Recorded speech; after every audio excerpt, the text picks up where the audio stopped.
guys, welcome to my channel. My name is ReadingBear and I hope you are ready for some more stories. And today, we'll take a look at some new entitled people content. If you enjoyed my content, please don't forget to subscribe to my channel and post some bear emojis in the comment. And now, let's dive right into the stories. The first story is titled, Neighbors Trespassed on Private Beach and Had Illegal Parties on My Own Property. This is my land. TLDR. I move into a new area and my property extends into the beach of a lake. People use it as a faster path, which I am fine with. What I don't like is people that stay and set up their things on my property, so I ask them to leave. One neighbor though throws drug parties on my property at night, and even after me explaining it to him, he kept doing it. I set up a camera and got them on film doing hard drugs and sent it to neighbor. I told him if he did it again the footage goes to the police, and since then I haven't seen him trying to do that on my property ever again. I hope that he learned I take my property seriously. I am a little worried from the title that some of you might be immediately running to the comments to write about how I can't possibly own a beach because it is public property and things like that. I just want to make it clear off the bat that it isn't like my house has some ocean view and I consider the beach that is close to my house only for my use or something. The total opposite actually, where I bought a house that is near some woods and at the back is an area of sand that people here call the beach, since there is no actual coastline that leads to a lake. Now I also want to make a point that I don't think the lake is mine, but the part of the sand that is on my property technically is, and people tend to take advantage of that. Maybe if the only thing people were doing was quickly cutting through to get to the water, that would be fine. I get that it is in a weird spot, and they might not want to go all the way around those dense trees. I don't like having to trek either, so for that one at least understood, but the majority of people didn't do that. They would set up their things right on my property, and at first I assumed they just didn't know that anyone moved in or even owned it. Despite not really being a confrontational person, I started telling people, and to be honest most people understood and just didn't know where the line was. I live alone and in a new place, so I really didn't feel super comfortable with people on my property. The real issue though happened when a certain group of neighbors decided that they were going to use my property at night like they owned the entire lake and everywhere around it. Now these weren't sat around a campfire, tell stories and drink a few beers type of party. I know this because when the loud music and fire made me realize what was going on, I walked over to talk to them like I had everyone else. I would normally post the conversation, but that is too hard in this case because very little of what I was hearing wasn't just gibberish. These people weren't drunk, no, they were on drugs. And I don't mean they were getting a little high, I mean like certain types of pipes and even needles kind of high. They were having a crazy drug party, and it took me a good while to finally get them to go off my property. I did recognize one guy though as living a few houses away, meaning about a mile, and I decided that when he was sober, I would go and speak to him. So, the next day I went to his house, and I swear 1 second after I knocked the door was opened and he was staring at me like he was waiting. Neighbor. What do you want?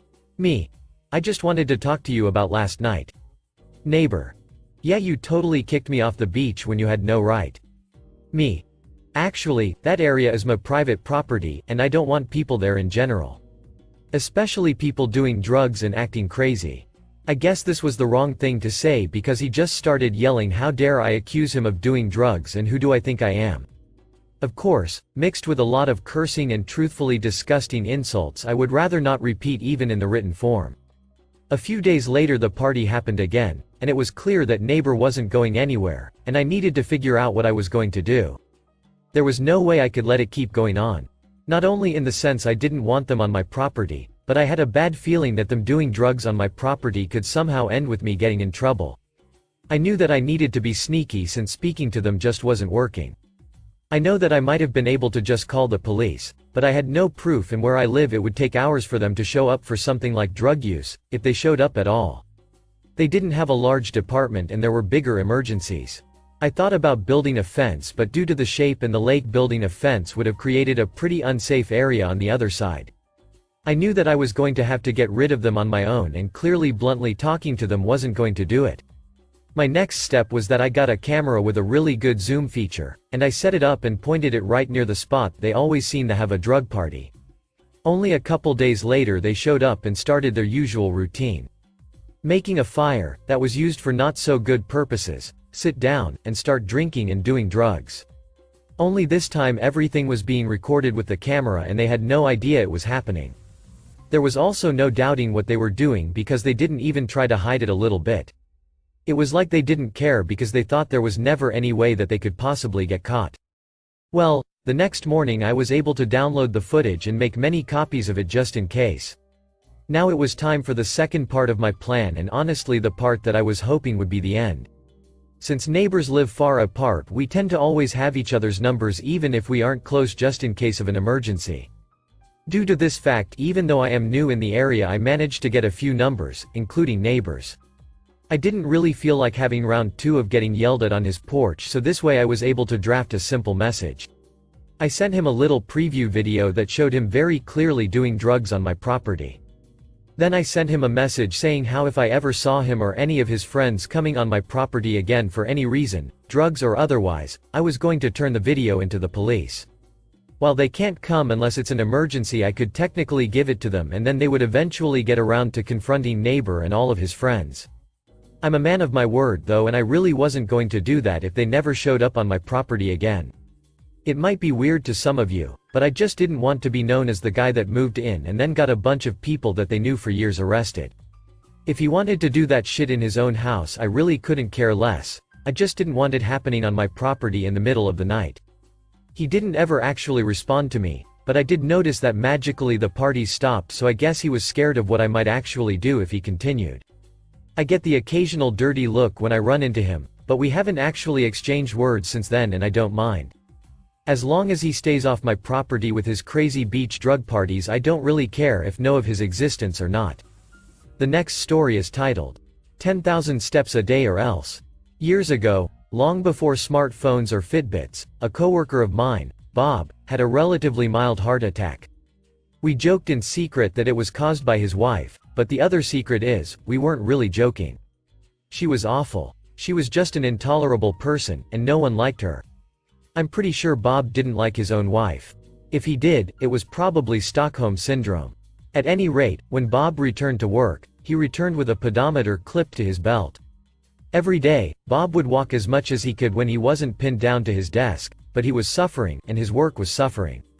As his supervisor at the time, I figured he was struggling with his recovery, so we just moved a lot of his work to others and left him with the cases he specialized in. That worked for everyone, because those cases drove others nuts and he was a whiz at them. His other work was comparatively easy. However, at the end of his first full week back, the issue became more clear. I overheard Bob's wife berating him in the parking lot because he didn't even meet half of his steps goal. Turns out, the pedometer didn't come from his doctor, it came from his wife. She was demanding that Bob increase from his current about 4,200 steps a day that were almost killing him to somehow 10,000 steps a day. This will read at least 10,000 at the end of every workday, or it'll be your ass, were her words. Now, Bob was a tall guy with a long stride, so she was somehow expecting him to fit in over 6 miles of walking during his workday while recovering. But you know, since he'd had a heart attack, maybe she was just looking out for him, right? Nope. His doctor had actually cautioned him against overdoing it. He was only supposed to be walking 1.5 miles a day, and not all at once. But his wife wasn't having it. She demanded more, and he tried but wasn't doing so well.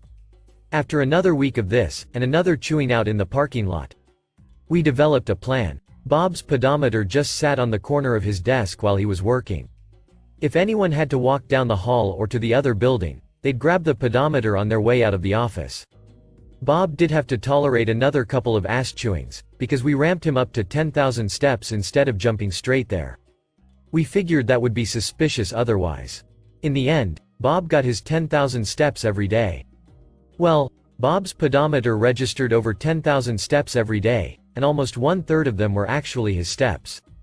Bob was overjoyed to have the help, and we were all willing to keep the secret, because we were frightened of her turning on us. Teamwork makes the dream work. The next story is titled, Shut Up, Get in the Truck and Do What You're Told. You got it. So I live in a pretty small city by American standards in Canada, 250,000 people. People joke that it's a giant small town, and it's hard to go somewhere without knowing someone who either knows you or heard of you. I run a small contracting business that maintains properties for seniors, think grass mowing, tree trimming, etc. In the winter there isn't a lot going on, so I lay off the summer crew and usually bounce around to different companies to help them with their snow removal. I hold a CDL as well as equipment operator license among others, so most of the larger companies know me and are more than happy to have me around. Over the weekend I was called by the biggest company in my city to help with hauling snow to the city snow dump, a gravy job, and lots of hours. I had never worked with their crew but quickly got along with everyone but the company, Grump, which was expected. Of course the company Grump is the one working on the weekend loading trucks. After the first location he gave me some cash to get us coffee. I meet him at the next location and hand him his drink. He takes a drink and noticed it's wrong. He gets out of the Bobcat and throws the full extra large coffee into the distance, getting caught by the wind, spraying me with liquid, all while cursing me out. I decided to let it go. Everyone has been working long hours and well, some people in construction are just giant man children. I offered to grab him another coffee and he declined. I went back to my truck to drink my coffee and talk to the other driver in my truck when the operator comes over to our truck to bitch at us about his coffee. After I offered to get him another. Shortly after I realized I had his change in my pocket, knowing this guy the first better return it. I walk over to the Bobcat to give him his money and let him know if he did that again there would be problems. We had a few words before he told me to shut the duck up, get back in my truck and do what I was told, and if I did, stuff like that wouldn't happen. So, I did. I went back to my truck and did as I was told. Little did the operator know, he's been on thin ice and I was told by his boss to let him know if we had problems with him. Furious I jumped in my truck, called his boss and went home. Not even 20 minutes later I get a call from his boss telling me they fired him and begging me to come back. Moral of the story is treat each other with respect, especially in the workplace. Edit. For those wondering, I'm in AB. I grossly overestimated our population. According to Google we're between 80k people and 150k. The last story is titled, Entitled Child Destroys Property and Threatens to Evict My Family. For context, my childhood was spent growing up in Dubai in a villa compound, which is basically like a mini gated community of 16 odd villa homes that each have a private back garden that then converges in a large shared space with a pool, social area, foliage, etc. Now as a result of this, everyone got to know their neighbors very well due to the shared social space, and as most homes had kids, we'd all play together in the pool. Now there was a particular family with two very entitled children who we shall call Anna and Francis, not actual names, who must have been about 9. These little turds were well known for causing trouble in the community and generally being extremely entitled. One story that sticks out most to me is the following, which I hope you enjoy. One afternoon, my younger brother runs into our house having been playing in a group with some other kids and Anna and Francis, very frustrated. He announces to me that Anna and Francis are currently in our private back garden ripping the heads off of our flowers. I of course go outside to find the two gremlins, ripping apart plants and kicking our hedges in whilst being supervised by their nanny, who spoke very little English. Me. What do you think you're doing? Anna.